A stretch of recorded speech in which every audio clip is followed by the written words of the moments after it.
I called Dad selfish and he kicked me out after he excluded me from a family vacation to Hawaii. I got angry and stopped paying bills, and now he's on the street because Mom. I never thought I'd call my dad selfish. He's always been the kind of guy who demands respect just because he's the dad. But looking back, that one word selfish changed everything between us. It started about a month before my family's trip to Hawaii. I was on a video call with my mom, sister, and dad when they casually mentioned their plans. At first I was excited because I thought we were all going together. They talked about beaches and luau's and snorkeling, all the things I dreamed of doing. Then I noticed that no one was including me in the conversation. Wait, I asked, cutting them off. When are we leaving? The mood immediately changed. My mom's smile faltered, and Megan, my younger sister, looked away as if she suddenly found the wall behind me super interesting. My dad cleared his throat, and I knew something was wrong. Actually, he said, we didn't book a ticket for you. At first I thought he was joking. What do you mean? Why not? My mom jumped in, trying to smooth things over. It's nothing like that. We just thought you'd be too busy with work, you know, with how much you've been doing lately. We didn't want to stress you out. I couldn't believe what I was hearing. Sure, I was working a lot, I was working 2 jobs and saving up to move out, but it wasn't impossible to take time off. I told them that. I even said I could book my own flight if it was about the money. But my dad cut me off. It's not about that. We just thought it'd be easier this way. No offense, but it's a family vacation, and you've been so focused on other things lately. It's not like you can drop everything at the last minute. That doesn't make sense. I shot back. Why didn't you at least ask me first? We didn't think you wanted to go, he said with a shrug. It's no big deal. You'll survive. It's just a trip. It felt like a slap in the face. My own family was going on the vacation of a lifetime, and they didn't even consider including me. Not even an invitation. Megan looked uncomfortable, like she wanted to say something but didn't know what to say. My mom mumbled something about how it would be easier not to have to work around my schedule. But I was stuck on what my dad said. You will survive.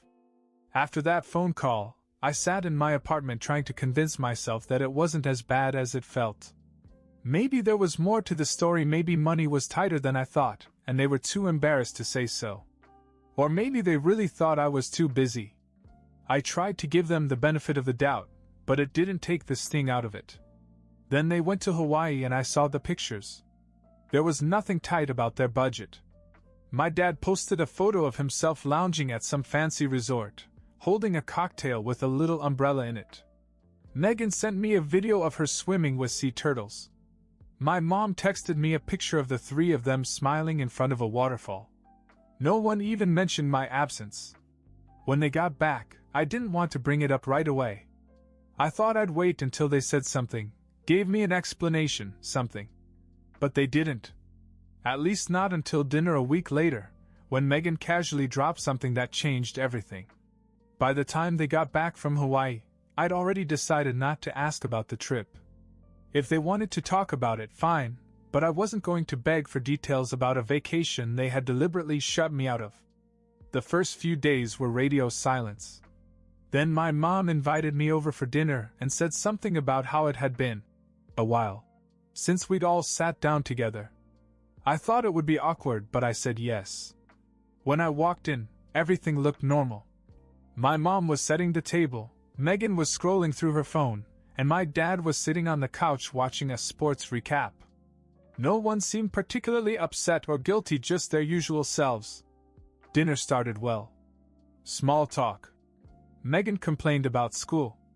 My dad grumbled about a neighbor who parked too close to his driveway. No one mentioned Hawaii, and I wasn't going to. But then Megan started talking. Oh my God, the snorkeling was so cool, she said out of nowhere, grinning as she turned to me. You would have loved it, really. The turtles got so close I thought one was going to hit me. I froze. My fork clanked against my plate and my mom shot her a look, but it was too late. What was your favorite part? Megan asked, obviously not reading the room. I didn't even know how to answer. My mom quickly jumped in. Megan, let's not dash. It's okay. I interrupted. Megan, what was your dad's favorite part? Since he was the one who decided I wasn't coming. My mom froze, but Megan didn't. She looked confused for half a second before blurting it out. Oh yeah, Dad said he thought it would be less stressful without you. Like, he didn't mean it in a bad way. Just, with your schedule and everything, he thought it would be easier not to have to worry about Dash. Megan, my mom snapped, glaring at her. But I didn't care about my mom's reaction. All I could focus on was my dad, who was sitting there like nothing was happening, picking at his food. You're unbelievable, I said, looking right at him. He finally looked up. What's that supposed to mean? You didn't want me to go? You couldn't even say that to my face? I had to hear it secondhand at the dinner table? That's pathetic. His face immediately turned red. Watch your mouth. Don't talk to me like that. No, I said, shaking my head. You're being selfish.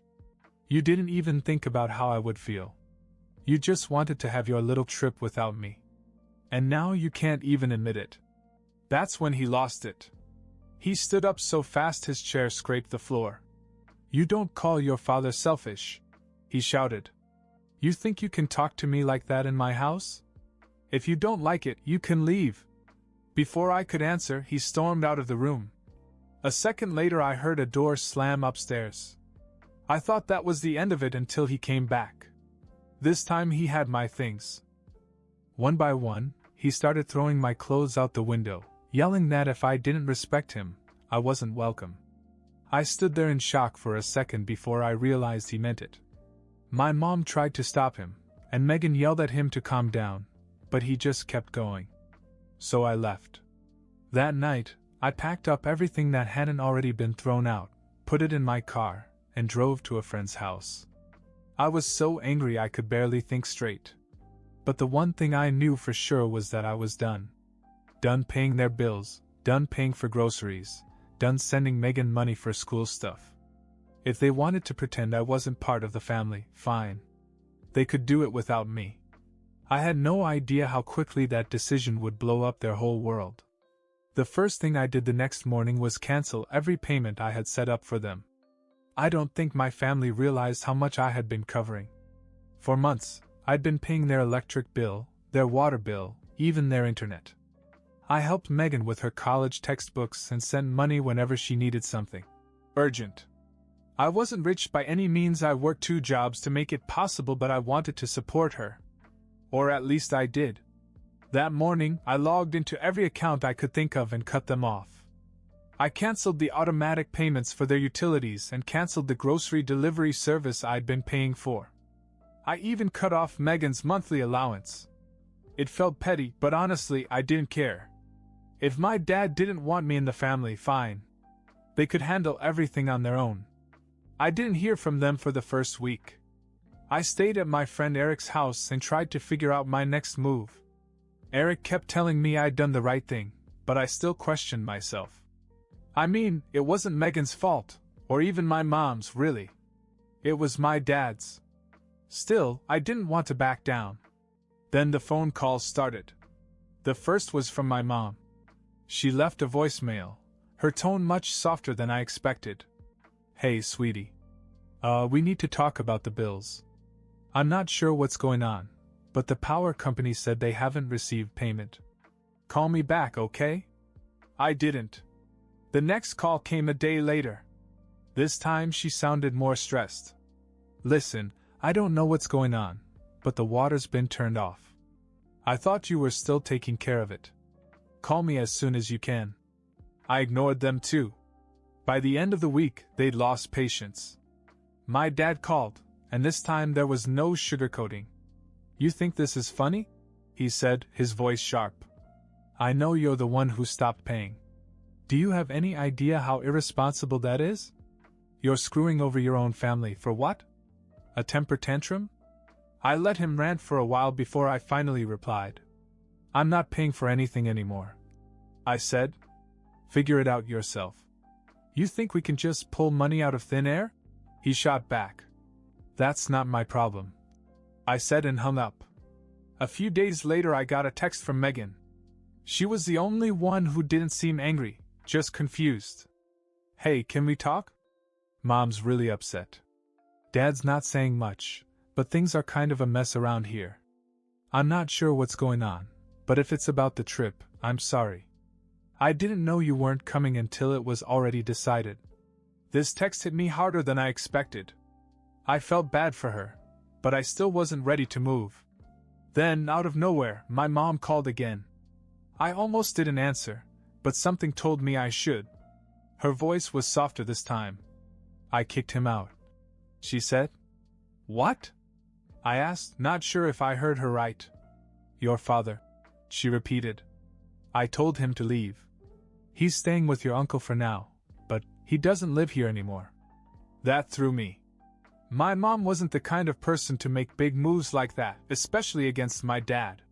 What happened? I finally asked. She sighed. I told him what you said. That you weren't paying for anything anymore. And, well, I realized that you've been keeping this house running, not him. He hasn't contributed anything in years, and he still acts like he's in charge. I'm done with it. I didn't know what to say. Part of me wanted to feel vindicated, like this was the justice my father deserved. But another part of me wasn't so sure. You don't have to come back if you don't want to, my mother said. But the door is open if you do. I just thought you should know that. I hung up, my head spinning. I had no idea how to feel about any of this. And I didn't realize it yet, but the fallout was far from over. I spent the rest of that day pacing around Eric's living room, trying to process what my mom had told me. She had actually kicked my dad out. It didn't feel real. Eric told me to go back home. It sounds like your mom is trying to make things right, he said. Maybe this is her way of showing you that she understands now. But I wasn't sure. It felt weird, like I'd won some twisted power struggle I hadn't even wanted to start. And honestly, I wasn't sure I wanted to go back. Not yet, anyway. Then Megan called. Can you come over? She asked. I don't know, Meg. It's still a little. I trailed off, trying to find the right word. Look, I understand why you're mad. And I'm not saying you're wrong, she said. But things are bad here. Mom is stressed, and Dad is angry. He keeps blowing up her phone, saying she's ruining everything. I don't think she's taking it well. I sighed. Fine. I'll come by tomorrow. When I got to the house, it felt like I was in a different place. The lights were dim and the living room was eerily quiet. My mother was in the kitchen, staring at a pile of unpaid bills. Megan was on the couch and looked relieved to see me. Thanks for coming, she said as she stood up. Mom's, well, you'll see. I walked into the kitchen and my mother looked up. She looked tired, older somehow. Hey, I said. You okay? She forced a smile. I'm fine. It's just, everything feels like it's falling apart all at once. I looked at the bills on the table. The pile was bigger than I expected: electricity, water, internet, and a bunch of others I didn't recognize. I'm trying to keep up, but your dad never handled any of this, she admitted. And now that he's gone, I realize how much we relied on you. I should have stepped in sooner. I'm sorry. It was the first time she ever apologized for anything related to the trip or the mess it had caused. And as much as I wanted to stay angry, I could see that she was really struggling. What are you going to do? I asked. I don't know yet, she said quietly. Maybe I need to get more hours at work. Or maybe I'll sell some stuff. I'll figure it out. It was hard to watch. I didn't regret cutting her off, but I hadn't expected things to spiral so quickly. And I certainly didn't expect my mom to be the one left picking up the pieces. That night, I stayed to help Megan with some school stuff and talked to my mom about how to budget everything. It wasn't easy, but I left feeling like maybe things would work out. Then, a week later, everything changed again. I was at work when I got a call from Megan. She sounded panicked. Did you talk to Dad? she asked. No. Why? He's here, she said. He just showed up. He's yelling at Mom, saying he won't leave until she takes him back. Can you come over? My heart sank. I didn't want to deal with him, but I couldn't just ignore it. Yeah, I said. I'm on my way. As I pulled into the driveway, I could hear his voice from outside. He was in full rant mode, pacing the living room while my mom stood there with her arms crossed. You think you can just kick me out like I'm nothing? He yelled. After all I've done for this family? I stepped inside and his eyes immediately landed on me. Oh, look who decided to show up, he said. The big shot. Are you happy now? This is what you wanted, isn't it? I clenched my jaw but said nothing. I could feel the tension in the room, like everyone was waiting to see what I was going to do. Dad, I finally said, keeping my voice calm. You need to leave. He laughed bitterly.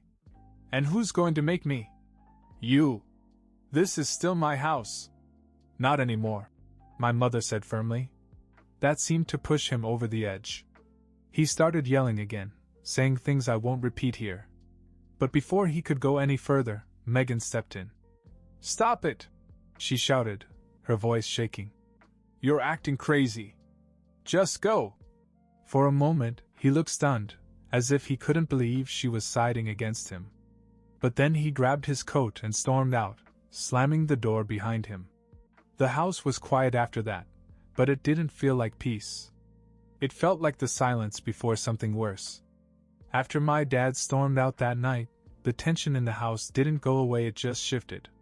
It was like everyone was holding their breath, waiting to see what would happen next. I ended up staying the night because Megan asked me to. She said she didn't feel safe with the way things were escalating. The next morning I woke up to find my mom in the kitchen, already on the phone. I didn't need to hear the conversation to know who she was talking to. Her tone was sharp, and I caught snippets of legal rights and restraining order. Is he still bothering you? I asked as she hung up. She nodded and rubbed her temples. He called 6 times last night. Left voicemails, too. I didn't listen to all of them, but the ones I did. She trailed off, shaking her head. I didn't push. Instead, I asked, what did the lawyer say? She sighed. They said it's tricky. Since he hasn't actually done anything violent, it's hard to prove he's a threat. But they're helping me file for legal separation. Once that's in place, we'll have more options. That was when I realized how far this had gone. My parents had always had their problems, but I never thought it would come to this. I spent most of that day helping my mom get organized, sorting through paperwork, making lists of things to do. Megan hovered nearby, quiet and worried. I could tell she was trying to keep it together, but it wasn't easy. Then, around dinner time, the doorbell rang. We all froze. No one was expecting visitors, and after the scene the night before, we were all on edge. My mother peeked through the window and immediately stepped back, her face pale. It's him, she whispered. I stood up, my heart pounding. I'll take care of it. She hesitated, but nodded and stepped aside. When I opened the door, my father was standing there, looking disheveled. His shirt was wrinkled, his hair was messy, and he had this wild look in his eyes. I just want to talk, he said. You need to leave. I replied, keeping my voice calm. Listen to me, he snapped, coming closer. I know I messed up, okay? But this is my family. You can't just shut me out like this. Nobody's shutting you out, I said. You did this to yourself. Now go. For a moment I thought he was going to argue, but instead he did something I didn't expect. He stepped back and pulled an envelope from his pocket. Fine, he said, pushing it into my hands. But you're going to regret this. All of you. Before I could say anything, he turned and walked away, disappearing down the street. I closed the door and looked at the envelope. My mom and Megan were watching from the hallway, their expressions a mix of curiosity and fear. What is it? My mom asked. I don't know, I said and opened it. Inside was a single piece of paper. It wasn't a letter or a threat, as I had half expected. It was a receipt. For a life insurance policy. The beneficiary? My mother. Is this real? Megan asked, her voice barely above a whisper. My mom took the paper and quickly scanned it. Her face went pale again. It's real, she said. But I don't understand. Why would he give this to you? Neither of us had an answer. But something about it didn't sit right with me. And as it turned out, we had good reason to be suspicious. The life insurance policy sat on the kitchen table like a loaded gun. Neither of us knew what to make of it. My mom called the insurance company the next day, and they confirmed that the policy was real. My dad had been paying into it for years. It doesn't make sense, my mother said for the 100th time. Why would he do this to you? Is this some kind of guilt trip? I didn't have an answer. Neither did Megan. The more we tried to make sense of it, the less it made sense. Things stayed tense for the next week. My dad's phone calls slowed down, but they didn't stop altogether. Megan went back to school, my mom started picking up extra shifts, and I went back to Eric's place, trying to give them space while keeping an eye on things. Then I got the call. It was from my dad. Hey, he said. His voice was strangely calm, as if nothing had happened. Thought you should know I'm moving out of state. Got a job, some construction thing. Just wanted to say goodbye. I didn't know how to respond. Okay. Take care of your mom and sister, okay? He said. Then he hung up before I could say anything. I wasn't sure if I believed him, but a few days later my mom got a letter from him that confirmed it. He said he'd moved his stuff out of my uncle's house and was on his way to Arizona. And just like that, he was gone. It felt surreal. After all the chaos, the yelling, the drama, he just left. We didn't know what to do at first. My mom kept waiting for him to show up, but weeks turned into months, and we never heard from him again. In the meantime, we all began to pick up the pieces. My mom got a better paying job and started paying the bills on her own. Megan started working part-time between classes to cover her own expenses. And me?